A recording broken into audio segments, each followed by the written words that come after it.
حدیث شریف میں آتا ہے کہ عورت پسلی سے پیدا کی گئی ہے جی اس سے کیا مراد ہے؟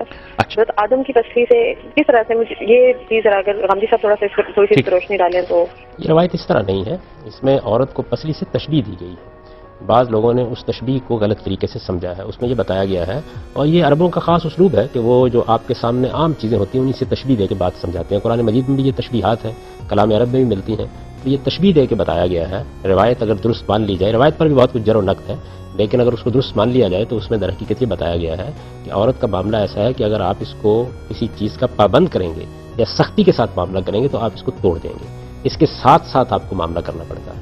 تو یہ چیز ہے جو اس روایت میں ایک تشبیہ کے ساتھ اس کو سیدھا کرنے کی کوشش نہ کرو، سیدھا کرنے کی کوشش نہ کرو. وہ جیسے اس کی نفسیات ہے، جیسے اس کی نفسیات کے لحاظ سے اس کے جذبات کی رعایت کرتے ہوئے، جیسے حضور نے ایک اور موقع پر فرمایا کہ یہ نازک آپ پینے ہیں تم ان کو توڑ نہ دینا.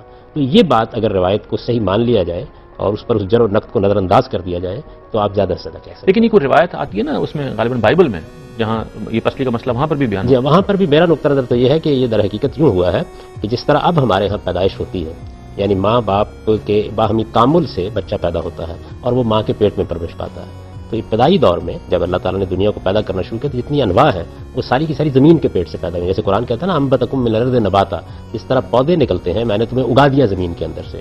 تو اس میں بالکل ایگ کی صورت میں، جیسے اب بھی ہمارے ہاں بہت سے جانور ایک انڈا پہلے پیدا کرتے ہیں اور پھر اس کے بعد اس کے اندر سے بچہ نکلتا ہے.